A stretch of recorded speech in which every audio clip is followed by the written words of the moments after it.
এই বাচ্চার কথা কেউ মনে রাখবে না, এই বাচ্চাটার কথা কেউ মনে রাখবে না। 3 মাস পরে, 6 মাস পরে, 1 বছর পরে আরো নতুন ইস্যু আসবে, আরো নতুন পাপ হবে, আরো বড় বড় ঘটনা ঘটবে। এরপরে মানুষ এই বাচ্চাটাকে ভুলে যাবে। এই বাচ্চাটা কি তার মৃত্যু যন্ত্রণা ভুলতে পারবে? তার সম্মানহানি ভুলতে পারবে? তার পিতামাতাকে ভুলতে পারবে? এখন প্রশ্ন হচ্ছে, তার পিতাকেও যদি আমরা জিজ্ঞাসা করি, ইসলামে রেপের শাস্তি হচ্ছে মৃত্যুদণ্ড, আর ব্যভিচারের শাস্তি হচ্ছে অর্ধেক কোমর পর্যন্ত পুঁতে পাথর নিক্ষেপ করে হত্যা করা। এবং বিবাহিত ব্যক্তি হলে এই শাস্তি, অবিবাহিত হলে 100 বেত্রাঘাত, 1 বছরের নির্বাসন এবং সমাজ থেকে বয়কট করা। আর ধর্ষণ হলে সরাসরি মৃত্যুদণ্ড। 3 মাস সময় লাগার কথা না, 3 দিনের মধ্যেই করা সম্ভব। এটা শরিয়া আইন, এটা আল্লাহ রাব্বুল আলামিনের শরিয়া বিধান। এখন তারাও কি এটাতে রাজি হবে? যারা শোক প্রকাশ করছেন তারা কি এই বিধানটা কার্যকর করতে রাজি হবেন? ধর্ষককে সবার সামনে প্রকাশ্যে মৃত্যুদণ্ড দেওয়া হোক, শরিয়া আইন কার্যকর করা হোক, রাজি হবেন না। কারণ আপনারা বলবেন এটা করতে গেলে বাংলাদেশ থেকে মৌলবাদী রাষ্ট্র হয়ে যাবে। তো সমস্যার গোড়ায় আপনারা যেতে চান না, ডালপালা নিয়ে নাড়াচাড়া করেন। জেনা ফ্রি মিক্সিংটাকে উন্মুক্ত করে দেওয়া হলো, ছেলে মেয়ের অবাধ বিচরণটাকে উন্মুক্ত করে দেওয়া হচ্ছে। একটা চরম ক্ষুধার্ত মানুষদের সামনে যদি আপনি খাবারকে উন্মুক্ত করে রাখেন, এরপরে যদি কেউ জোর করে খাবার খেয়েও ফেলে, শুধু কি আপনি খাদকের দোষ দিবেন? পুরো সিস্টেমটাই দায়ী, পুরো সিস্টেমটাই দায়ী এখানে। আপনি নারী পুরুষকে অবাধ মেলামেশা দিয়েছেন, ফ্রি মিক্সিংয়ে দিয়েছেন, একদম ছোটবেলা থেকেই, স্কুল লাইফ থেকে, কলেজ লাইফ থেকে, ইউনিভার্সিটি লাইফ থেকে, জব সেকশনে, এমনকি রাজনীতি করতে গেলেও, কর্পোরেট সেকশনে, ব্যবসায়িক সেকশনে, অফিস আদালতে, সব জায়গায় ফ্রি মিক্সিংকে অবাধভাবে আপনি উন্মুক্ত করে দিয়েছেন, আমরা উন্মুক্ত করে দিয়েছি। এর উপরে ছড়িয়ে দিয়েছি পর্নোগ্রাফি। পর্নোগ্রাফি সবার ফোনে ফোনে। পর্নোগ্রাফি দেখতে থাকলে একটা মানুষ বাচ্চাকে না, কয়েকদিন পরে পশুর সাথেও জেনা করতে পারে। যদি সামনে দেখেন যে মানুষ পশুর সাথে জেনা করেছে, আপনারা অবাক হতে পারেন, আমি অবাক হব না। কারণ পর্নোগ্রাফি মানুষকে পশুর সাথেও জেনা করতে শেখাবে। বাচ্চা তো কিছুই না। এর উপর আছে বিবাহ বহির্ভূত সম্পর্ক, ব্যভিচার, জিনা, ফ্রি মিক্সিং, ভ্যালেন্টাইন্স ডের মতো দিবসগুলো পালন করে ছেলে মেয়ের অবাধ মেলামেশা। আর এই জেনাগুলোকে আমরা বলছি গাছে আসার গল্প, যেখানে ওর উপরে 100 বেত্রাঘাতের শাস্তি অলরেডি মজুদ হয়ে গেছে। আর কতগুলো যে জেনা হয়েছে এটা তো আল্লাহ পাক ভালো জানে। একটা দুইটা তো করে নাই, একটার পর একটা চেঞ্জ করেছে। বিবাহিত ব্যক্তি পর্যন্ত অন্যের স্ত্রীর সাথে জেনা করেছে। আর এটা তো ধর্ম তো অনেক বড় বিষয়, ধর্ম তো অনেক বড় বিষয়। এটা তো একটা মানবতা বিরোধী অপরাধ, এটা তো একটা মানবতা বিরোধী অপরাধ। এখন সমস্যা কি এককেন্দ্রিক? এটা বহুমুখী সমস্যা। ফ্রি মিক্সিং রেখেছেন, পর্ন চালু করে দিয়েছেন, এবং সবচেয়ে বড় কথা, এর শরঈ বিচারটুকু নিশ্চিত হচ্ছে না। তাহলে সমাজের মধ্যে এগুলো কমবে না বাড়বে? সিম্পল, সমাজের মধ্যে এগুলো বাড়বে। 6টা কাজ করেন, ইনশাআল্লাহ তাআলা কমে যাবে। প্রথমত শরঈ পর্দা নিশ্চিত করেন, দ্বিতীয়ত ফ্রি মিক্সিং বন্ধ করে দেন, তৃতীয়ত আপনারা জেনার শাস্তি চালু করেন, পঞ্চমত ব্যভিচারের যে রজম শাস্তি চালু করেন, শরঈ বিধান চালু করেন, পর্ন সাইটগুলোকে বন্ধ করে দেন, এবং সমাজের তাকওয়া, নৈতিকতা শিক্ষাটাকে বাড়িয়ে দেন। দেখেন সমাজে জেনা কমে না বাড়ে। কিন্তু কেউ এই সমস্যার গোড়ায় যাবে না। একটা ইস্যু আসবে, একটা ইস্যু যাবে।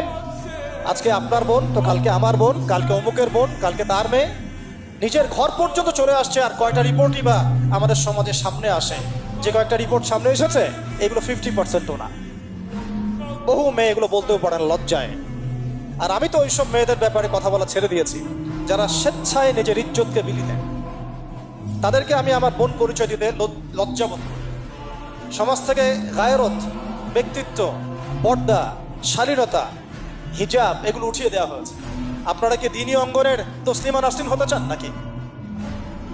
তারা কি দ্বীনি অঙ্গনের তসলিমা নাসরিন হতে চান? কেন আপনি একটা ছেলের সাথে হারাম সম্পর্কে জড়াবেন? কেন প্রেম করতে যাবেন? কেন আপনি তার সাথে বাইকে করে ঘুরতে যাবেন? কেন আপনি আপনার বন্ধুদের সাথে ফ্রি মিক্সিংয়ে ঘুরতে চলে গেলেন? 3 দিনের রাস্তা, 7 দিনের রাস্তা, 10 দিনের রাস্তা, অথচ আপনার উপর হজও ফরজ না মাহারাম ছাড়া। না আপনি পর্দা মানছেন, না মাহারাম মানছেন। আর সমাজে না আছে ইসলামী শরিয়া আইন অনুযায়ী বিচার, আর না আছে পর্ন বন্ধের উদ্যোগ, আর না আছে ফ্রি মিক্সিং বন্ধের উদ্যোগ।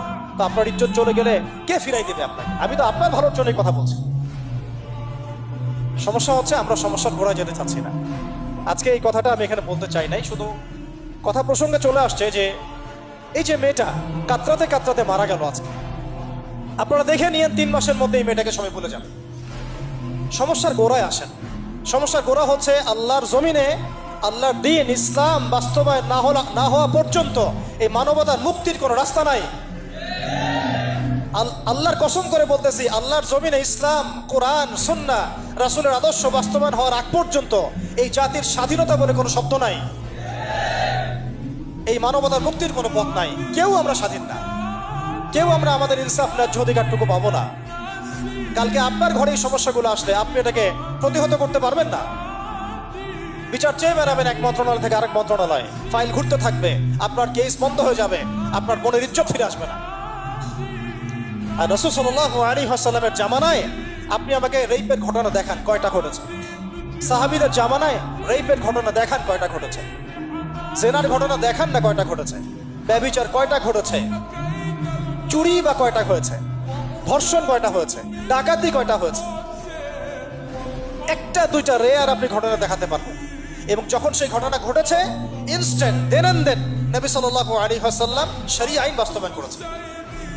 তিনি শুধু মানুষকে তাকওয়ার ওয়াজ নসিহত করেন নাই, বরং আল্লাহর আইনও বাস্তবায়ন করেছেন। এই দুইটা সমানুপাতিকভাবে চলতে হবে সমাজের পক্ষে। শুধু তাকওয়ার ওয়াজ করেই সব বন্ধ করা যাবে না, আইনও বাস্তবায়ন করতে হবে। তখন দেখবেন সমাজ সমান্তরালভাবে চলবে, একটা আলোকিত সমাজ বিনির্মাণের দিকে আমরা হাঁটতে পারবো ইনশাআল্লাহ। শুধু আমি ওয়াজ করে যাব, আইনের কোনো বাস্তবায়ন নাই, আবার আইন বাস্তবায়নে কথা বলবো, তাকওয়ার কোনো সমাজ নাই, এভাবে হবে না। দুটো একসাথে চলতে হবে। আমরা দুটো থেকেই সমাজকে বিচ্ছিন্ন করে ফেলছি। স্কুল লাইফ থেকে তাকওয়ার শিক্ষাটাকে আস্তে আস্তে শেষ করে ফেলছি। আমি তো দেখালাম তাকওয়া তো শিখবেন আপনি কোরআন থেকে, হাদিস থেকে, সিরাত থেকে, সেটাই তো আমরা পড়ি নাই। আমি চ্যালেঞ্জ করতে পারি আমাদের স্টুডেন্টদেরকে, আল কোরআনুল কারীমের 10টা সূরার অর্থ তারা বলতে পারবেন, হাদিসের মধ্যে 100টা হাদিস তারা মুখস্থ বলতে পারবেন না। রাসূল সাল্লাল্লাহু আলাইহি ওয়াসাল্লাম পবিত্র জীবনী তারা 20 বছরে একটা কিতাবও একাডেমিক্যালি পড়েন নাই। ইসলামের ইতিহাসের একটা কিতাব একাডেমিক্যালি পড়ানো হয় নাই। তাজকিয়া সংক্রান্ত একটা কিতাব পড়ানো হয় নাই। ফিকহের উসুলে ফিকহ ছাড়া আপনি কিভাবে চলবেন? ফিকহের একটা কিতাব পড়ানো হয় নাই। তাহলে এই জাতিটাকে আপনি কিভাবে ইসলামের দিকে নিয়ে আসবেন? শিক্ষা ছাড়া। শিক্ষা না থাকলে, ইলম না থাকলে আমল কিভাবে আসবে? আমল না থাকলে তাজকিয়া কিভাবে আসবে? তাজকিয়া না থাকলে আত্মশুদ্ধি কেমনে আসবে? আর কিভাবে আমরা সৎ পথে থাকবো, অসৎ পথ থেকে দূরে থাকবো? কিভাবে আমাদের মধ্যে আল্লাহ ভীতি জাগ্রত হবে? আর আল্লাহ ভীতি যদি জাগ্রত না হয়, আমি গুনাহ থেকে কেন দূরে থাকবো? যার মধ্যে আল্লাহর ভয় নাই সে গুনাহ থেকে কেন দূরে থাকবে? তার মধ্যে তো আল্লাহর ভয় নাই। তা আমরা তাকওয়া বিবর্জিত সমাজ প্রতিষ্ঠার দিকে এত মেহনত করেছে বিগত প্রায় 50, 60, 70 বছর থেকে। কিন্তু আগামীর বাংলাদেশে আমরা এটা আর দেখতে চাই না। আমরা আগামীর বাংলাদেশে দেখতে চাই প্রত্যেকটা সেক্টরে যেন তাকওয়া নিশ্চিত হয় এমন ব্যবস্থা গ্রহণ করতে হবে, এবং একই সাথে আল্লাহ রাব্বুল আলামিনের জমিনে আল্লাহর বিধানগুলোও বাস্তবায়ন করতে হবে। শুধু তাত্ত্বিক কথাবার্তা বলে, দুঃখ প্রকাশ করে, শোক প্রকাশ করে কোনো লাভ হবে না, যতক্ষণ পর্যন্ত না আমরা আল্লাহ পাকের জমিনে তার আইন এবং বিচারগুলোকে বাস্তবায়ন করতে পারবো। আর আল্লাহর কসম করে বলছি, আল্লাহর জমিনে আল্লাহর বিধান বাস্তবায়ন হলে সমাজে পাপের হার তো কমে আসবেই। সমাজে পাপের হার তো কমে আসবে। কোনো কাফের, মুশরিক, মুরতাদ জনগোষ্ঠী আমাদের দিকে চোখ তুলে তাকাতে পারবে না ইনশাআল্লাহ। আমাদেরকে দাসত্ব শৃঙ্খলে আবদ্ধ করতে পারবে না ইনশাআল্লাহ। সব কথার শেষ কথা ভাই, যে আমরা দুনিয়াতে এসেছি লিমিটেড টাইমের জন্য। এই সময়টুকুতে যদি আমরা হেলায় ফেলায় দুনিয়ার জীবনটাকে নষ্ট করি, আমাদের দিনটাকে ঠাট্টা ছলে গ্রহণ করি, কোরআনকে মূল্যায়ন না করি, হাদিসকে মূল্যায়ন না করি, আল্লাহর দেয় এই সুযোগগুলো, রমাদান, এই কোরআন, এই তারাবি, এই তাহাজ্জুদ, এই সাদাকা, এই তাকওয়া, এগুলোকে মূল্যায়ন না করি, তাহলে ক্ষতিগ্রস্ত আমরা হব, আর কেউ হবে না। ক্ষতিগ্রস্ত এই পৃথিবীতে অন্য কেউ হবে না, বরং আমরাই হব। আল্লাহ পাক আমাদের সবাইকে পরকালীন চূড়ান্ত ক্ষতি থেকে আল্লাহ হেফাজত করেন, এবং দুনিয়াতে যে ফিতনা, ফাসাদ, এই রাহাজানি চলছে, এগুলো থেকে মুক্তির পথ যে একমাত্র ইসলাম, এইটা বোঝার তৌফিক আমাদেরকে দান করেন।